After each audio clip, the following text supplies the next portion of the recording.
और अमेरिका जैसे देश के पास सुरक्षित कैसे, जिसने जापान पर बम मार दिया है ऑलरेडी।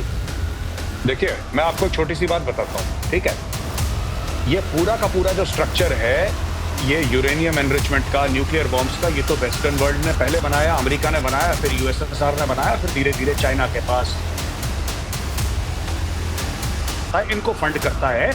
इनकी लीडरशिप को खत्म करना होगा। आपको चुन चुन के जिस ये गड्ढे में बिल में घुसे वहां पे जाके इनको खत्म करना होगा।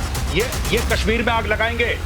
माइक्रोसॉफ्ट बिल्डिंग के करीब गिरी मिसाइल, कई कारों में आग लगी, 6 लोग जख्मी, और ये तो आज पूरे दिन छाया रहा माइक्रोसॉफ्ट के करीब यहाँ पर ये जो हमला हुआ है। लेकिन इस तरीके के कई जगहों पर जाकर आज फिर से मिसाइलें गिरी हैं। हालांकि एक्सपर्ट्स ये समझ रहे हैं कि अब धीरे धीरे, वो जो कह रहा है कि अभी तो हमने शुरुआत, आज असल में जवाद हुसैनी साहब ये कह रहे थे, जो भारत में राजदूत हैं ईरान के, उन्होंने कहा कि भारत को इसमें आना चाहिए, और अगर भारत पहले ही शांति के लिए आवाजें उठाता तो ये इजराइल जैसे देश इस तरीके की हिमाकत करते नहीं। लेकिन ये हुआ नहीं। अभी भी हम ये कह रहे हैं कि हमारे पास बहुत सारी गोपनीय ताकत है जिसके बारे में हमने विश्व को बताया नहीं है, और दुनिया की भलाई इसी में है कि हमको और ना छेड़ा जाए। जय हिंद, नमस्कार दिनेश जी। आजकल आप ना सीरियस वाले पार्ट आप ले लीजिए, गंभीरता मैं ले लेता हूँ। लीजिए प्लीज। गंभीर बात ये है अब कि जो ये 2 सप्ताह का टाइम और पिछले कुछ दिन को अगर आप एवेलुएट करेंगे, ये आपको मैंने उस दिन भी कहा था जिस दिन आपने बात करी थी कि ईरान ने बोला कि हमने F-35 गिरा दिए, याद है? मैं कहा जी आपने 2 गिराए, आपने 3 गिराए, आपका क्या गिरा आपको पता ही नहीं चला। देखिए, जो इजराइल और ईरान के टारगेटिंग में जो फर्क है, आप देखते जाइए, न्यूक्लियर की जगह आपकी मार दी, मिलिट्री इंस्टॉलेशन मार दिए, आपके साइंटिस्ट मार दिए, आपके लीडर्स मार दिए, आपके यहाँ एक वैक्यूम क्रिएट कर दिया। सबसे बड़ी बात, आपकी वो जो स्ट्रैटेजिक रिफ्यूलिंग पावर के जो पॉइंट्स हैं वो आपके डिस्ट्रॉय कर दिए। आपने बदले में क्या किया? आपके पास सिर्फ एक चीज थी, ईरान, क्या जी हमने टेल अवीव के ऊपर 10 बम गिरा दिए, 20 बम गिरा दिए, 30 बम गिरा। हुआ क्या? बात ये है कि असल में किसका ऑब्जेक्टिव, जो फाइनल ऑब्जेक्टिव तय किया गया है, वो सर्व हो रहा है। इजराइल पर ईरान का जबरदस्त ड्रोन अटैक। इजराइल ने ड्रोन को हवा में रोक लिया, नौसेना और वायुसेना ने रोके ये सभी ड्रोन्स। यहाँ पर ड्रोन के जरिए भी हो रहा है। ड्रोन कई जगह, और छोटी मिसाइलें इसलिए भी भेज दिए जाते हैं ताकि वहाँ एयर डिफेंस को एंगेज किया जा सके और बड़ी मिसाइलें भेजी जा सके। एडिशन की चर्चा दोनों तरफ हो रही है, कितना खर्च हो गया दोनों तरफ से, हर एक दिन वॉर में कितना खर्च दोनों कंट्रीज कर रही है, इसका भी जिक्र हो रहा है। किसकी हालत ज्यादा खराब हो रही है, इसका भी जिक्र हो रहा है। लेकिन एक बात और कही गई मेजर गौरव आर्य, और ये भी जवाद हुसैनी ने कही, कि जिस तरीके से न्यूक्लियर की बात छोड़कर ज्यादा ये कह रहे हैं कि वहां हम लीडरशिप को हटाकर अपनी तरह की लीडरशिप एस्टेब्लिश करना चाहते हैं। इनका असल में शुरू से मकसद यही है, क्योंकि हमने तो ये स्पष्ट कर दिया था कि न्यूक्लियर हम बनाने का इरादा भी नहीं रखते। देखिए, जब तक आप सांप का सर नहीं काटेंगे तो कुछ नहीं बदलेगा। अगर ये कहते हैं कि न्यूक्लियर नहीं बनाएंगे, तो ये तो कई बार 10 बार पहले भी कह चुका है ईरान फिर चोरी से बनाता है। इसीलिए इस बार राइजिंग लायन जो है, राइजिंग लायन पुराना झंडा है, जैसे कि कल हमने शो में बताया था। राइजिंग लायन जो ऑपरेशन है वो एक्चुअली ईरान का शाह के जमाने का झंडा है। तो ये शाह के रूल को वापस लाना चाहते हैं, और ये रेजिम चेंज ऑपरेशन है, ये मुंह पे बोल रहे हैं। इसमें कौन सी ढकी छुपी बात है? वो तो सामने मुंह पे बोल रहे हैं इजरायली कि भाई इसको निपटाना है। और जहां तक ये खमेनेई की बात है, इन्होंने मुंह पे ये बोला है कि हमें इसको निपटाना है, इसकी हत्या करनी है। साफ सीधी बात है, साफ सीधी बात है। They say we want to kill him. अब इससे ज्यादा स्पष्ट कोई क्या हो सकता है कि ये कहते साहब न्यूक्लियर हम नहीं बनाएंगे। न्यूक्लियर तो बना रहे हैं। इनका अमाद प्लान था, अमाद प्लान इन्होंने बंद कर दिया जब इनको ये लगा कि अमेरिका ने इराक को इन्वेड कर दिया। इन्होंने बोला साहब हम तो बगल में, कहीं हम भी निपटा दिए जाएंगे। तो तब से ये बात चल रही है। फिर ये डुअल टेक्नोलॉजी की बात आप ये कह रहे हैं कि इसमें कोई ऐसी बड़ी डिस्कवरी करके वो नहीं लाए हैं। एक्चुअली ऑब्जेक्टिव ये था, और अगर वो कह रहे हैं तो एक्चुअली उनको लेट रियलाइजेशन हो रहा है, होना यही था। अगली खबर आपको बता दूं, उसके बाद आ रहा हूं। इजराइल का ईरान के परमाणु सेंटर पर अटैक। इजराइल की बमबारी से तेहरान भी कांपा।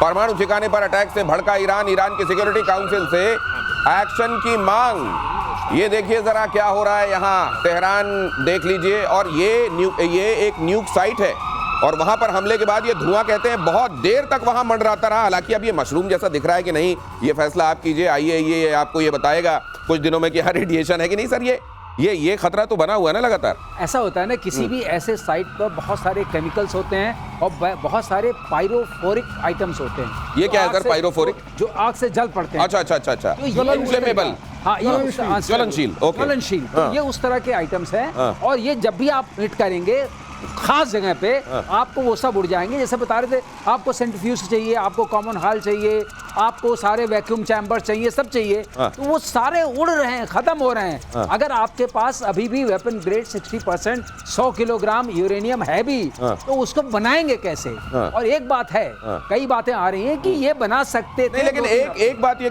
कही जा रही है कि वेपन ऑफ मास डिस्ट्रक्शन की बात करके जो इराक का हवाला कर दिया गया, जो हाल कर दिया गया था, उसी तरीके से यहाँ न्यूक करके ये वही कर रहे हैं। और ये क्या ये ठीक है? इस पर आता हूं, लेकिन ये खबर बता दूं, ईरान को लेकर अमेरिका का बहुत बड़ा दावा।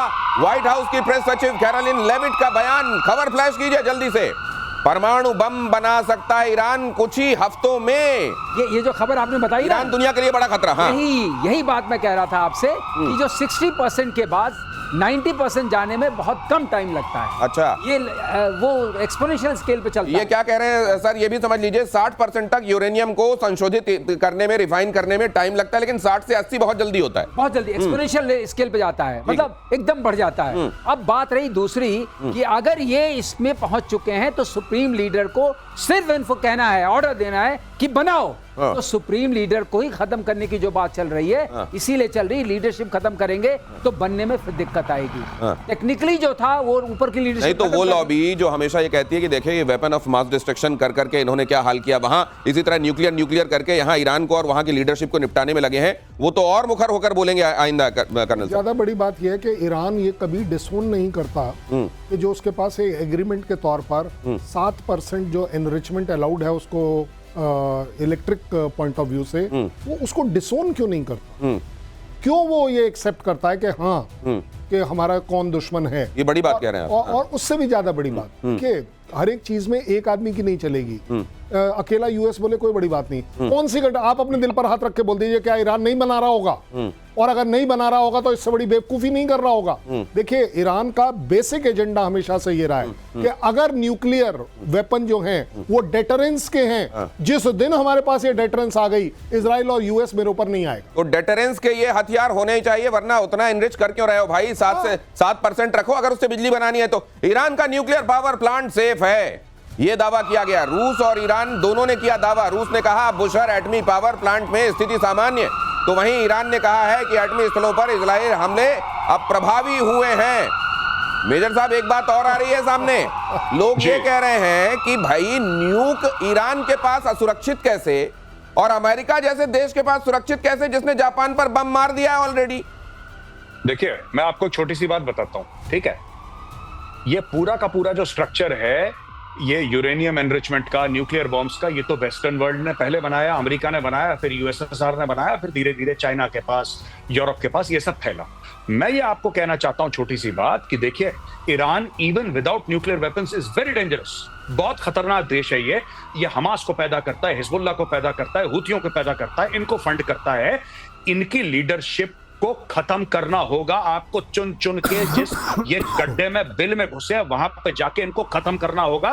ये कश्मीर में आग लगाएंगे। क्या बात कर रहे हैं लोग, जिनको पता ही नहीं है क्या चल रहा है। इन्होंने कोशिश करी है कश्मीर में, पर ये कर नहीं पा रहे क्योंकि वहां पे इनको इतना ट्रैक्शन नहीं मिला। जिस दिन इनके पास न्यूक्लियर वेपन होंगे, ये भारत में आग लगाएंगे। इनकी फितरत में है ये। इट इज ये सिर्फ तो सर, अगर उस समस्या के इलाज के तौर पर आप देख रहे हैं तो फिर तो इसके मल्टीपल सेंटर्स हैं सर। फिर तो ईरान भर नहीं, बहुत जगह आपको दवाई लगानी पड़ेगी। मैं आपको बता रहा हूं, आप हर समय देखिए, ईरान ने हर समय पाकिस्तान को सपोर्ट करा है।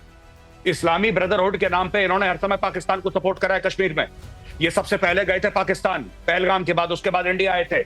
भाई साहब, मैं आपको एक बात कह रहा हूं, ये कश्मीर में आग लगाएंगे ये लोग। ये आतंकवादी देश है, इसको पहले ठोको, इसको पहले ठोको, तब जाके यहां पे शांति होगी। Think about your country. और इजराइल जो कर रहा है, इजराइल पूरी दुनिया की जंग लड़ रहा है, सिर्फ अपनी जंग नहीं लड़ रहा वो। और ये अमेरिका भी कहता है कि जिस दिन इनके पास न्यूक्लियर वेपन्स हुए ईरान के पास, ये अमेरिका के लिए खतरा है, इजराइल के लिए खतरा है, पूरी दुनिया के लिए खतरा है। ये पागलों की रेजिम है। ये पागल लोग हैं, दिमाग से पैदल हो चुके हैं, इनको निपटाना बहुत जरूरी है। तो क्या इजराइल जब ये कहता है कि वो सिर्फ अपनी लड़ाई नहीं लड़ रहा है, वो एक तरीके से दुनिया की लड़ाई लड़ रहा है, तो क्या ये सच है? मैं आपसे ये भी जानूंगा, लेकिन उससे पहले ये खबर देख लीजिए। इजराइल के पीएम नेतन्याहू का बड़ा दावा, इस वॉर से विश्व का चेहरा बदल रहा है। ईरान से 60% मिसाइल लॉन्चर नष्ट कर दिए गए हैं। ये 2/3 बल्कि कह रहे थे श्रीवास्तव सर कि ये कर दिया गया है। अब अगर लॉन्चर ही नहीं रहेंगे, आपके पास पटाखे रहेंगे, वो बोतल जिसमें डालकर आप जलाते हैं वो नहीं रहेगी, तो किसमें डाल के, रेत में डाल के करेंगे? नहीं जाएगा वहां तक। ये ईरान, ये देखिए, अगर ये वाकई मिसाइल लॉन्चर्स इस तरीके से नष्ट कर दिए गए हैं, तो 20,000 वाली गिनती जो गिनी जाती है वो असल में गिनती ही रह जाएगी। अगली खबर देखिए, ईरान में इजराइल का ड्रोन अटैक नाकाम। खोरम्बा में हेरन ड्रोन से अटैक किया गया। ईरान में ड्रोन को हवा में मारा गया। यहाँ ये भी आप खबर देख रहे हैं। ये कोई बहुत बड़ी बात नहीं है दिनेश, ये रियली कोई बड़ी बात नहीं, क्योंकि ये जो हेरन ड्रोन है, हैरान जिसको आप कह सकते हैं सरलीकरण में, इसकी एक तो IR सिग्नेचर बहुत बड़ा है। ये 40 घंटे ऊपर घूम सकता है। ये करीब 9.1 किलोमीटर पर घूमता है और इसका काम है सैटेलाइट उसके कम्युनिकेशन के जरिए वहाँ की इंफॉर्मेशन भेजना। ये वहां पर था, इंफॉर्मेशन तो भेज चुका है, अब इसको मारने से कोई खास फर्क पड़ने वाला नहीं है। हाँ, ये automatic take off and landing वाला है, तो अगर ये वापस चलाता दोबारा यूज हो सकता था, मगर ये कोई खास बात नहीं। इसको नष्ट करना भी कोई खास निशानेबाजी नहीं है। इनके पास मिसाइलें हैं, टोर 1, एक आध दो सैयद 2 करके है, उससे मार सकते हैं आप। लेकिन ये बहुत ही, मैं कहूंगा, बहुत देर से आए और बहुत हल्के से आए। इसका कोई असर नहीं है पूरी लड़ाई पर, बिल्कुल असर नहीं। लेकिन एक सवाल जो मैं जानना चाहता हूं, वो उधर जैसे ज़ेलेंस्की ये दावा करता है कि वो तो पूरे यूरोप की लड़ाई लड़ रहा है, क्या ये दुनिया के अधिकांश हिस्से को कट्टरवादी सोच से बचाने की लड़ाई इजराइल एक्चुअली लड़ रहा है? नहीं, देखिए, ये कोई शक नहीं है कि अगर आप किसी भी तरह से दुनिया को ये दिखाकर प्रूव कर पाते हैं, और जो कि आप भी मानेंगे और अपने भी मानने पर मजबूर होना पड़ेगा, कि अगर जो 3 टेररिस्ट ऑर्गेनाइजेशन है, हमास, हिजबुल्लाह, हूती, अगर उसकी बेसिक बैकबोन ईरान अगर है, और सबको मालूम है, इसमें कोई शक नहीं है, जिस तरीके के हथियार दिए गए वो है, और तीनों के तीनों सिर्फ टेररिज्म में इन्वॉल्व है, तो क्यों नहीं माना जाए कि ईरान टेररिज्म में टोटली इन्वॉल्व है? अब उसके अलावा क्या चाहिए आपको? ये तो वही वाली बात हो गई ना कि यूएस इन्वॉल्व नहीं है। किसने कहा यूएस इन्वॉल्व नहीं है इस लड़ाई के अंदर? कोई सपने में सोच सकता है कि यूएस इन्वॉल्व नहीं है? कौन एयर डिफेंस कवर में मदद कर रहा है? कौन वेपन सिस्टम्स दे रहा है? कौन इंटेलिजेंस सर्विलेंस करके दे रहा है? कौन अपने चारों तरफ से इस समय ईरान को घेर रहा है? टू दी एक्सटेंट लास्ट एक जगह बची थी कहने के लिए, वो तो आप देख रहे हैं, पाकिस्तान के पास भी यूएस ने अपना वो करना शुरू कर दिया कि उसका वो जहाज गया, जाकर वो पूरी टोपोग्राफी के डिटेल लेकर और लेकिन मेरे को एक चीज जानने में बड़ा इंटरेस्ट है मेजर गौरव, आपसे ये सवाल लेकर आने वाला हूं कि जब एक तरीके से वहां एयरबेस बना रहा है अमेरिका अपने, और इस बात पे साइन भी करके आ गए हैं मुनीर साहब कि ठीक है आप यहाँ यूज कर लीजिएगा, हम आपके साथ खड़े रहेंगे, तो चाइना इसको कैसे ले रहा होगा? वो जो ऑल वेदर फ्रेंड है, जो बिग ब्रदर है, आयरन ब्रदर है, वो कितना नाराज या खुश हो रहा होगा, ये जानूंगा मैं आपसे। लेकिन पहले खबर बता दूं, इजरायली वायुसेना ने ईरान की मिसाइलें उड़ाई। इस्फहान में इजराइल का बड़ा हमला, ईरान का रेडार सिस्टम भी तबाह। इस्फहान में मिसाइल लॉन्चर उड़ाया गया। ये खबर देखिए जरा, आपको दिखा रहा हूं मैं, और उस सवाल का जवाब लेता हूं मेजर साहब से जो मैंने अभी किया। सर जी, देखिए, मैं आपको दिनेश एक बात बताता हूं छोटी सी, ठीक है ना।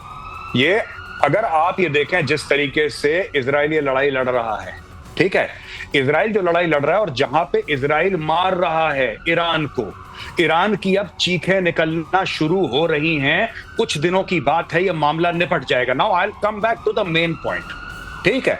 ये आप रशिया कुछ बोले, चाइना कुछ बोले, आप कह रहे हैं चाइना दुखी हो जाएगा अगर पाकिस्तान ने ये कर दिया वो कर दिया, ठीक है ना। आप कह रहे हैं कि साहब ये देखिए, पाकिस्तान को खरीदा नहीं जा सकता। पाकिस्तान एक ऐसा देश है जिसको किराए पे लिया जाता है, पाकिस्तान को रेंट पे लिया है भाई। और ये चाइना भी समझता है कि जो पैसा देगा पाकिस्तान किराए पे जाएगा। अभी पाकिस्तान को किराए पे लिया अमेरिका ने। अमेरिका ने वो खाने का बिल अब चुकाएगी 25 करोड़ कौम पाकिस्तान की।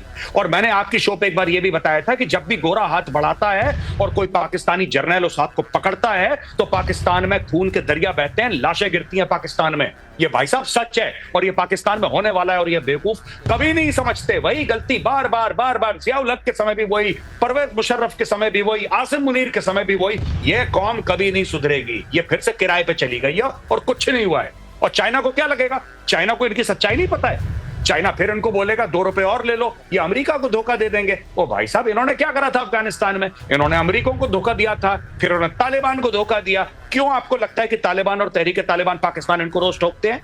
वो कहते हैं गद्दार कौम है ये, वो कहते हैं गद्दार है ये पूरी कौम पाकिस्तानियों की गद्दार है, इसलिए वो ठोकते हैं, इसलिए तहरीक तालिबान पाकिस्तान मारता है। आपकी बात पे फौरन ही कुछ जोड़ना चाह रहे हैं एयर मार्शल पीके श्रीवास्तव। दिनेश, ये गद्दारी की बात भी नहीं, ये बिजनेस की बात है। किराए पे देते हैं अपने लोगों को, वही करते हैं। इनके पास गद्दारी का आप कोई मतलब, तो आप कह रहे हैं तिजारत में थोड़ा और आगे निकल गए। निकल गए। अगली खबर, सबको बांटते रहते हैं, जो दे दे पैसा वो ये लो, तंबू वाले की तरह। बोली लगने के लिए तैयार वहां पर, और जो ज्यादा पैसे दे दे। इजराइल ने खामेनेई की तुलना हिटलर से की है। खामेनेई मॉडर्न हिटलर हैं, इजरायली रक्षा मंत्री ने कहा। तानाशाह को जीने का कोई अधिकार नहीं। कार्ड्स ने कहा इजराइल को खत्म करना चाहते हैं खमेनेई। सिर्फ उन्होंने नहीं कहा, इनफैक्ट बेंजामिन नेतन्याहू भी कई बार कह चुके हैं कि ये तो हिटलर हैं आज के जमाने के।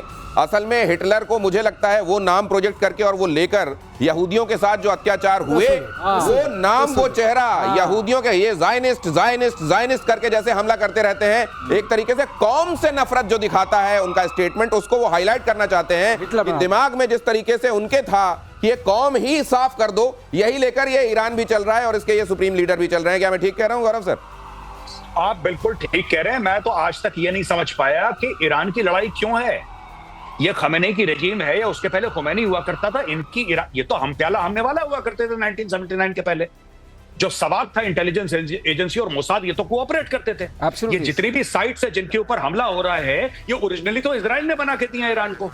जो न्यूक्लियर वेपन्स हैं वो तो शुरू में न्यूक्लियर रिएक्टर इलेक्ट्रिसिटी बनाने के लिए वो तो अमेरिका ने दिए इनको। आज ये पुराने जो हम प्याला हमने वाला थे आजकल एक दूसरे के खून के पैसे कैसे हो गए? ये भाई साहब ये स्टोरी है। ये कुछ, मैं एक बात बोलूंगा कंट्रोवर्शियल ना हो जाए, धर्म का मामला है। इसका फिलिस्तीन से ₹1 का कुछ लेना देना नहीं है। इनका क्या लेना देना ईरानियों का फिलिस्तीन से? ये कोई अरबी नहीं है। इनका क्या मतलब है? इनका क्या मतलब है कि जो इतने परेशान हो जाते हैं कि फिलिस्तीनियों के ऊपर जुल्म हो रहा है?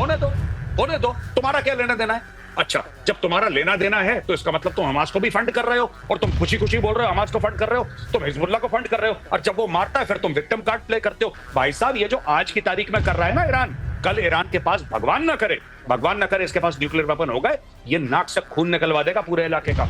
बहुत जल्दी इस रेजिम को कोलैप्स होना होगा, इनको निपटाना होगा। ये खतरा कितना बड़ा है ये समझाते हुए मेजर गौरव आर्य, क्यों इसको इतना बड़ा खतरा समझा जा रहा है, उसके रिपरकशंस क्या होंगे? अगली खबर देखिए, ईरान इजराइल वॉर में हिजबुल्ला की एंट्री। हिजबुल्ला ने इजराइल पर कई मिसाइलें दागी। इजराइल ने कहा हिजबुल्ला का खात्मा करके लेंगे दम। मुझे लगता है कि पेजर इनको भूल गए, वो जो पेजर फटे थे अब वो फिर से चाह रहे हैं, कुछ पेजर लगता है फिर से जेब में आ गए हैं। कल ना एक फंक्शन था जिसमें हम इजरायली एम्बेसडर को होस्ट कर रहे थे। अच्छा। और एम्बेसडर साहब का बड़ा पॉइंट बैंक क्लियरेंस था कि अगर भारत को टेररिज्म से लड़ना है तो लड़ने का सिर्फ एक ही तरीका हो, या आप उस पर हावी हो जाएं या वो आप पर हावी हो। आज की तारीख में आप पेजर की बात कर रहे हैं, इजराइल इससे बहुत आगे चल रहा है इस समय प्लानिंग में। It is only matter of कि ट्रिगर किस दिन करेगा। अच्छा। जिस दिन उसे जरूरत होगी ट्रिगर करने की। ये मैं आपको बड़े जिम्मेदारी के साथ एक एम्बेसडर की बात बता रहा हूँ कि हम एक जगह 1 महीने 2 महीने नहीं सोच के चल रहे हैं, हम 6 महीने आगे सोच रहे हैं, 1 साल आगे सोच रहे हैं कि कोई मैन्युफैक्चरिंग स्टेज पर किसी चीज में वो चीज डालनी कि हमें मालूम है ये कहाँ जा रहा है, कहाँ रहेगा, और जिस दिन हमें जरूरत पड़ेगी हम निकालें। इस समय अगर आप पेजर को इंसिडेंट्स को लेकर चल रहे हो, पेजर 1-2 महीने पहले प्लान नहीं। मुझे ये लगता है कि हिजबुल्लाह की अभी ताकत बची क्या होगी? अभी जिस तरीके का हाल हुआ है बीते दिनों अक्टूबर के बाद 24 के बाद, ये कहना कि हम आएंगे और हर तरीके से साथ खड़े होंगे, ये जुबानी जमा खर्ची है या वाकई सिनेरियो में कोई फर्क पड़ता है इससे मेजर गौरव? ये भाई साहब कुछ नहीं है, ये झूठ बोल रहा है हिजबुल्ला की कमर तोड़ के व्हीलचेयर में बैठा दिया हिजबुल्ला को हथियार कहां से जाते थे? सीरिया से जाते थे, रास्ता वही था। आपने उनकी सप्लाई चेन काट दी, कहानी खत्म हो गई हिजबुल्ला की। अब छुटपुट कुछ मिसाइल मार देंगे, छुटपुट गोलियां चला देंगे, दैट्स ऑल। इनकी 2 कौड़ी की औकात नहीं है हिजबुल्ला की। इजराइल ने हिजबुल्ला को बैठा दिया व्हीलचेयर में। भाई साहब सीरिया के थ्रू जाता था मामला, पूरा मामला सीरिया के थ्रू जाता था। सीरिया में अब कौन बैठा है? सीरिया में बैठा है तुर्की, सीरिया में बैठा है अमेरिका, राइट? कहानी खत्म, दैट्स इट। ये लाएंगे कहां से हथियार लड़ने के लिए? ईरान भेजता था इराक से सीरिया, सीरिया से लेबनान। हिजबुल्ला लेबनान बेस्ड, कुछ नहीं कर रही है, ये गीदड़ भपकी है। और आपने देखा हमास को सांप सूंघ गया। हिजबुल्ला ने तो बड़ी हिम्मत करके बयान दे दिया, हमास को सांप सूंघ गया, हमास कुछ नहीं कह रहा, डर के मारे सब लोग बैठे हैं। इनके तो दर्जन भर के टेररिस्ट ग्रुप्स हैं, सब चुप, क्योंकि उनको पता है कि अब ये जो लड़ाई है ये आखिरी वाली लड़ाई है। अब जो भी होगा भाई साहब, ये वर्ल्ड कप का फाइनल खेल रहा है इजराइल और ईरान, और इसमें एक ही जीतेगा और वो है इजराइल, और मार के इजराइल इनको दुम्बा बनाएगा। मैं आपको बता रहा हूं, देख लेना। ये सर अगली खबर के बाद अपनी बात प्लीज कहिएगा। इजरायली रक्षा मंत्रालय का बहुत बड़ा दावा, इजराइल के पास हथियारों की कोई कमी नहीं है। 14 कार्गो विमान से हथियार गोला बारूद पहुंच गए हैं, सेना की जरूरतों को पूरा किया जा रहा है। वॉर शुरू होने के बाद 800 विमान आ चुके हैं, ज्यादातर सामान अमेरिका से आया, क्लियर कट, बड़ा एक्सप्लिसिट। इसीलिए कर्नल साहब कह रहे हैं कि अमेरिका इन्वॉल्व नहीं है। ये कौन कह रहा है? वो तो कोई नहीं कह रहा। ठीक है सर। 800 विमान का मतलब कम से कम 90,000 टन सामान आया है। 90,000 टन। ये कोई छोटी मोटी जहाज थोड़ी ना है, C-17 से आया ग्लोब मास्टर से।